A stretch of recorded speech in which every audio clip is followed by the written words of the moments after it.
साथियों नमस्कार। DM India online YouTube channel में आपका हार्दिक स्वागत है। पर्सनैलिटी ऑफ द वीक की इस खास कड़ी में आज हम बातचीत करने जा रहे हैं लक्ष्मी नारायण कुंभकार जी से। लक्ष्मी नारायण जी, स्वागत है आपका इस कार्यक्रम में। बहुत बहुत शुक्रिया साहब, बहुत बहुत धन्यवाद। और आपके DMA India online YouTube channel जो बहुत ही प्रतिष्ठित चैनल है छत्तीसगढ़ में और पूरे भारत में, मुझे गुफ्तगू के लिए आपने याद किया, इसके लिए मैं बहुत बहुत आपको धन्यवाद ज्ञापित करता हूँ। नमस्कार। अभी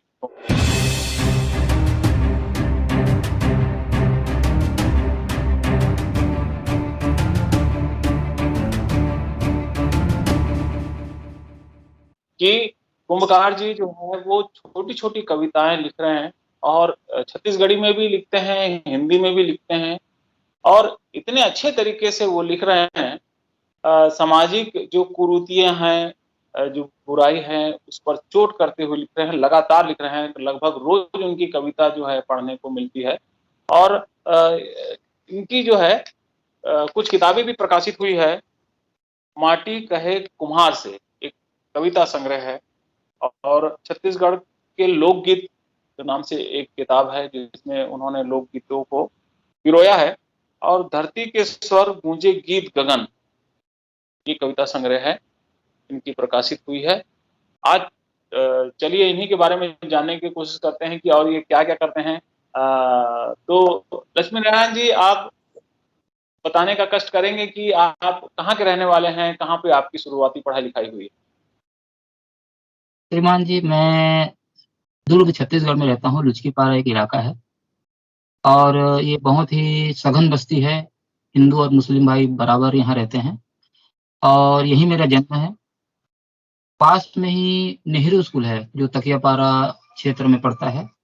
वहाँ मेरी प्राइमरी की शिक्षा संपन्न हुई और उसके बाद में 6वीं से लेके 11वीं तक old course Mahatma Gandhi middle school और हाई स्कूल जो नगर पालिका द्वारा संचालित होती है, वहाँ मेरी 11वीं तक की शिक्षा संपन्न हुई है।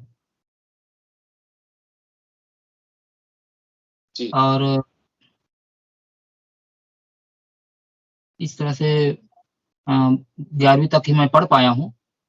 बहुत बढ़िया। क्योंकि कुंभकार जी, जैसा कि मैं देख रहा हूँ काफी समय से आप काफी सक्रिय हैं, आप लिखना तो चल ही रहा है, आप कार्यक्रमों में भी आप सक्रियता रहती है, आपकी काव्य पाठों में भी आप अपनी सक्रियता बनाए रखते हैं। तो ये जो कविता लेखन जो आपका है वो कैसे हुआ और कहाँ से प्रेरणा मिली आपको? सर, वैसे तो मेरा जो परिवार है पूरी तरह से माता पिता शिक्षित थे और पूरी तरह से धार्मिक और रूढ़िवादी परंपराओं से ग्रसित थे। और मेरा पूरा कुम्हार समाज भी शैक्षणिक दृष्टि से, राजनैतिक दृष्टि से, आर्थिक दृष्टि से, सामाजिक दृष्टि से बहुत ही पिछड़ा हुआ समाज है। आज भी वो पिछड़ा हुआ है। तो मेरे आसपास का जो माहौल है वो भी उसी तरह से अशिक्षित लोगों का एक मोहल्ला है। तो मैं पढ़ाई लिखाई के दौरान जब मैं 9वीं पहुंचा तो मेरे एक मित्र थे, मुसलमान थे, जो कबाड़ी से पुस्तक खरीदते थे। मोहल्ले मोहल्ले जाके रद्दी, किताब और ये लोहा लक्कड़ वैसा खरीद के लाते थे ठेले में। तो मैं उसमें कभी कभी खड़ा हो जाता था तो मुझे कुछ पुस्तकें मिल जाती थी, कॉमिक्स मिल जाते थे, चंदा मामा, ऐसे कुछ पुस्तकें। तो उनमें के जो चित्र होते थे बहुत ही मोहक और आकर्षक होते थे। तो मैं उनको देखता था और उनमें जो बातें होती थी उनको पढ़ना मैंने प्रारंभ किया। तो इस तरह से रुचि जग गई। उसके बाद में उसी कबाड़ी के ठेले से कुछ साहित्यिक पुस्तकें भी मुझे दिखनी शुरू हुई। जो पुस्तकें 50 रुपए, 60 रुपए, 100 रुपए तक की होती थी, वो पुस्तकें मुझे 1 रुपए, 2 रुपए में मिल जाती थी। तो मैं उनको पढ़ना शुरू किया। तो वहां से मुझे प्रेरणा मिली।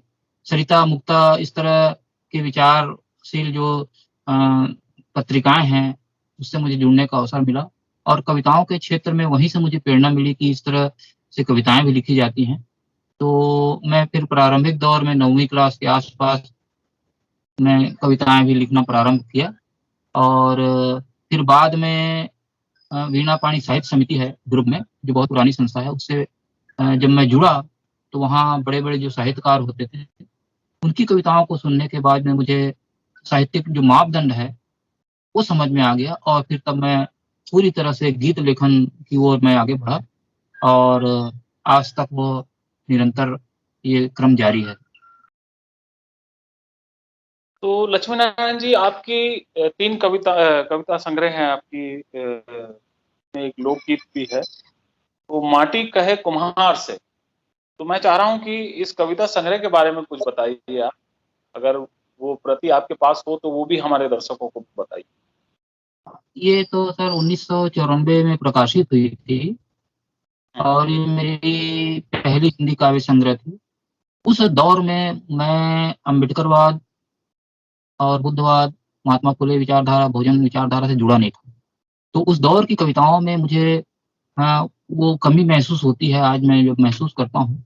तो उस दौर की जो कविताएं हैं अलग किस्म की कविताएं हैं, और उसके बाद में आज जो मैं कविताएं लिख रहा हूँ उसमें जमीन आसमान का फर्क हो गया, पूरी तरह से विचारों का उलट फेर हो गया है। क्योंकि बीच में मुझे आज से लगभग 30 वर्ष पहले आप जैसे विद्वान लोगों के संपर्क में जब मुझे आना आने का अवसर मिला, तब मुझे पता चला कि डॉक्टर बाबा साहब अम्बेडकर हैं क्या चीज, बहुजन विचारधारा है क्या चीज। तो इसी क्रम में हम लोग नाटक वाटक भी करते हैं। तो मेरे एक बहुत अजीज मित्र हैं राकेश बम्बाडे सर, जो प्रिंसिपल है डीवे, तो उन्होंने मुझे एक ग्रंथ दिया, डॉक्टर बाबा साहब अम्बेडकर की लिखित है, वो हिंदू धर्म का रीडर्स, वो हिंदी वर्जन मुझे दिया। और जब मैं उस पुस्तक को मैंने पढ़ा तो उसमें तमाम बातें मुझे उल्टी नजर आई, जो हम बचपना से सुनते थे देवी देवताओं के बारे में। और उस ग्रंथ को पढ़ने से मुझे लगा कि तो डॉक्टर बाबा साहब जैसे इतने बड़े विद्वान प्रमाणिक ढंग से इस चीज को लिखते हैं, तब तो कोई ना कोई बात है। और या फिर हमको पहले बताया जा रहा था, समझाया जा रहा था, वो गलत है, या फिर ये गलत है। तो इस पर मुझे जांचना चाहिए, रिसर्च करना चाहिए।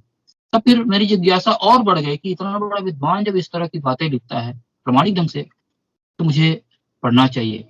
फिर मैं डॉक्टर बाबा साहब के अन्य ग्रंथों को ओर मैं मुखातिब हुआ, पढ़ना शुरू किया, और फिर मुझे समझ में आ गया कि वास्तव में हम बहुत ही भटकाए गए लोग हैं, और हमको कुछ और बताया जाता है। और मुझे एक बात तो बिल्कुल सर समझ में आ गई कि जब तक हम ग्रंथों को नहीं पढ़ेंगे हमको सच्चाई की जानकारी बिल्कुल नहीं हो सकती।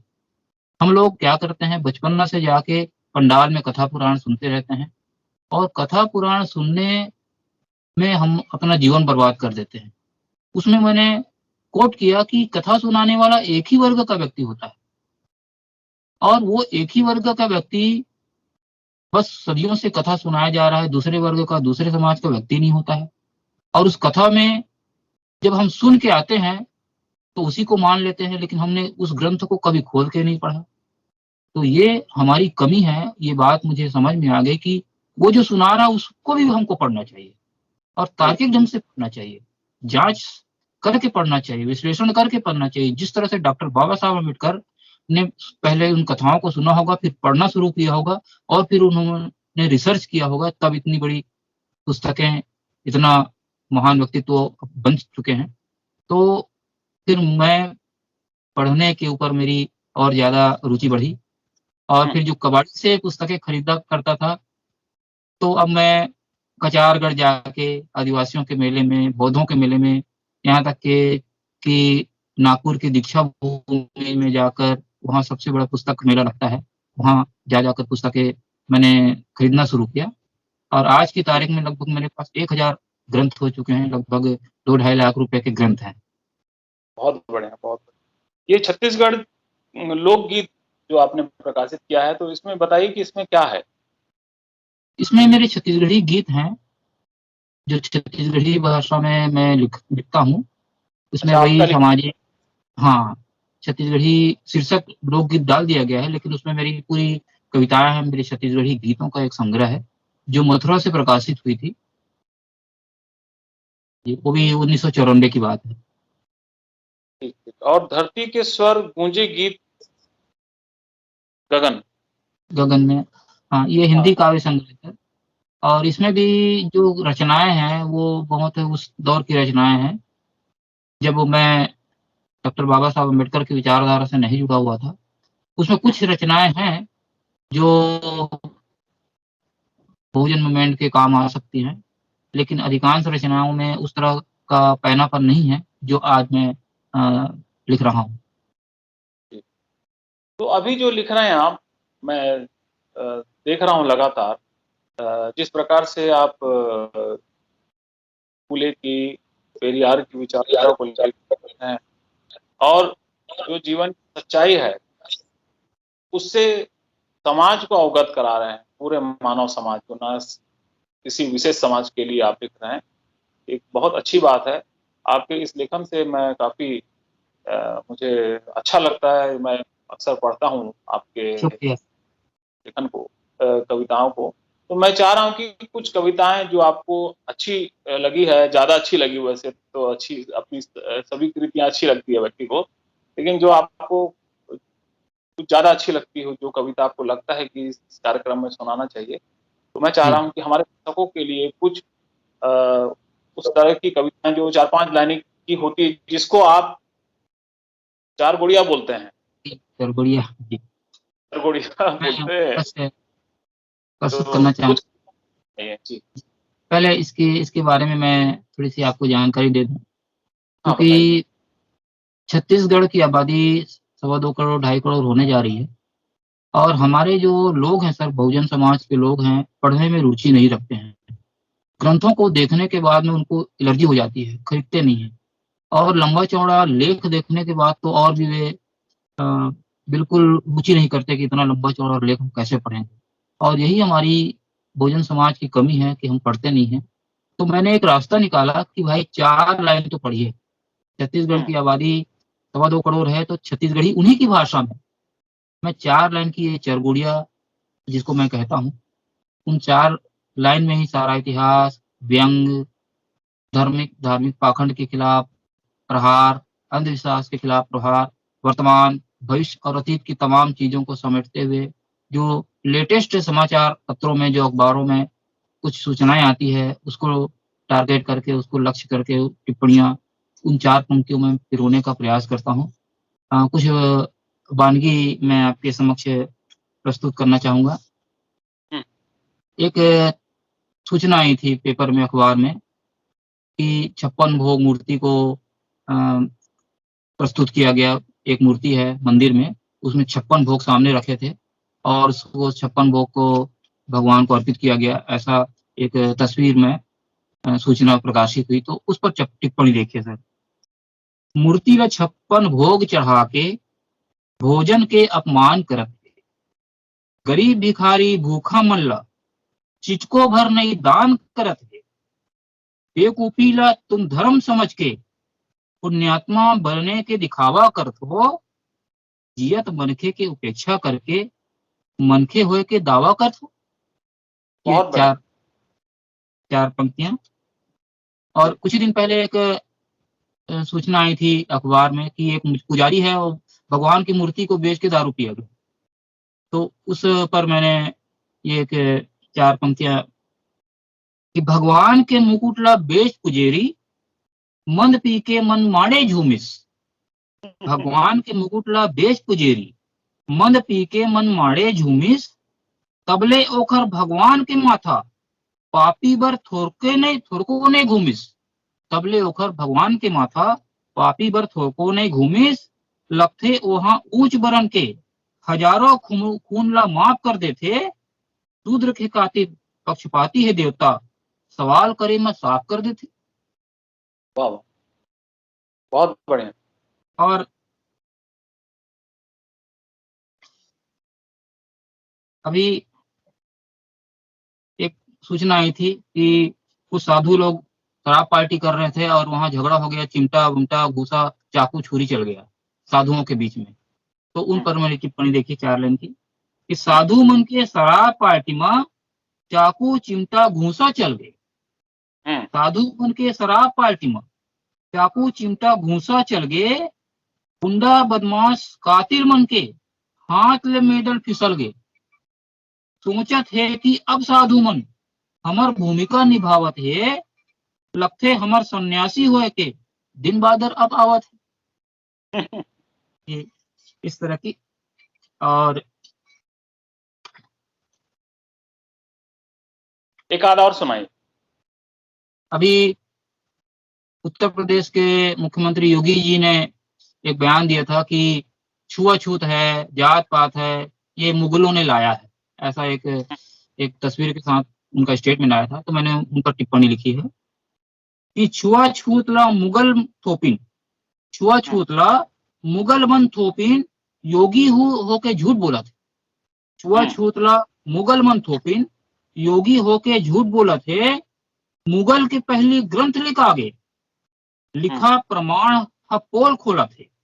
तो चार वर्ण और जात हजारों, ये ऊंच नीच तो वेद विधान है, अगर नहीं है तब साबित कर दो, वेद पुराण लिखित मुसलमान है। बहुत बढ़िया, बहुत बढ़िया। तो और काफी अच्छे से लिख रहे हैं आप इसमें। जो मुगल से लेकर के ग्रंथों तक को आपने इसमें शामिल किया है। और एक और जानकारी चाहिए थी कि मुझे जानकारी मिली है कि आप जो है एक पत्रिका के संपादक भी हैं। हाँ सर, रायपुर से प्रकाशित होती है गोंडवाना स्वदेश। पहले गोंडवाना। के जमाने में गोंडवाना दर्शन के नाम से प्रकाशित होती थी। अच्छा। और जब राज्य अलग हुआ तब गोंडवाना दर्शन जो प्रकाशित होती थी पत्रिका, क्योंकि रजिस्ट्रेशन उनका मध्य प्रदेश से हुआ था, हाँ, तो हाँ। तकनीकी रूप से यहाँ पोस्ट ऑफिस में कुछ हमको असुविधा होती थी, तो हमारे संपादक जो हैं, प्रधान संपादक रमेश ठाकुर जी ने निर्णय लिया कि इस पत्रिका के जब कर्ता धर्ता सब हम ही हैं पर हैं, तो हम क्यों ना एक नए नाम से रायपुर से ही इस पत्रिका को निकालें। तब फिर गुणवाना दर्शन के नाम से, गुणवाना स्वदेश के नाम से इस पत्रिका को हम यहाँ निरंतर प्रकाशित कर रहे हैं, जो कि 22 राज्यों में जाती है।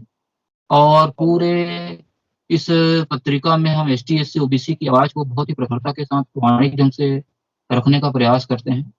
लगभग 20 वर्षों से, गुणवाना दर्शन के जमाने से लगभग इस पत्रिका में 20 वर्ष हो चुके हैं। अवैतनिक रूप से मैं नियमित लिख रहा हूँ। और मुझे लगता है कि जब लोगों का फोन आता है मेरी संपादकीय पढ़कर, मेरे अन्य आर्टिकल पढ़कर, अ, हर महीने विदेशों से भी फोन आ जाते हैं, कभी कभी पत्रिकाएं उधर जाती हैं, हमारे मित्रों भेज देते हैं, तो मुझे लगता है कि मैं निश्चित रूप से अपने कार्य में सफल हो रहा हूँ। मुझे सर आपका जो ये जो चैनल है उससे भी मुझे बहुत प्रेरणा मिलती है। आप इतना महत्वपूर्ण काम कर रहे हैं कि एक बहुत बड़ा पाठक वर्ग भी तैयार कर रहे हैं।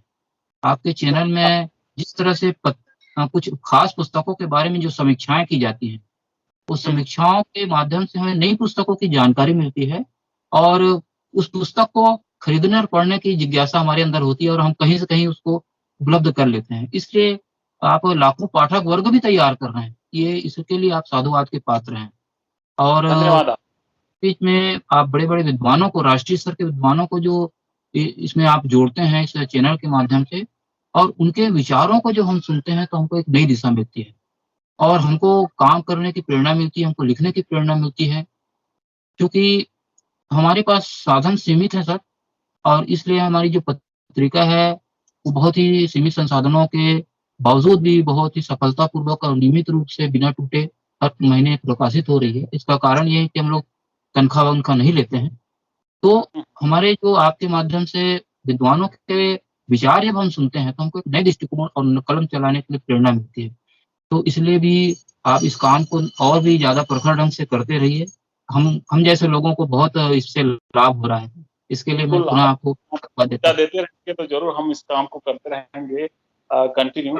तो लक्ष्मी नारायण जी, आप जो है, मैं देख रहा हूँ कि जिस तरह से आप लिख रहे हैं और तमाम काम आप कर रहे हैं, आर्टिकल वगैरह भी आप लिखते हैं, तो ये बताइए कि अभी भविष्य में क्या आपकी योजना है? किताब प्रकाशन की क्या योजना है? कुछ किसी योजना पर काम कर रहे हैं क्या? प्रोजेक्ट है क्या आपके सामने?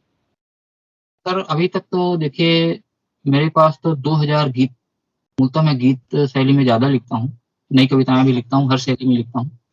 लेकिन 2000 रचनाएँ हैं और चूँकि मेरी आर्थिक स्थिति उतनी अच्छी नहीं है, मिट्टी के बर्तन बेचता हूँ सर, और वही जी, मेरे जीविकोपार्जन का एकमात्र साधन है। जी, और सीज़न जब आता है गणेश दुर्गा की, तो चूँकि परंपरागत मेरा व्यवसाय है, इसलिए वहाँ उस समय मैं कुछ मूर्तियाँ भी बना लेता हूँ।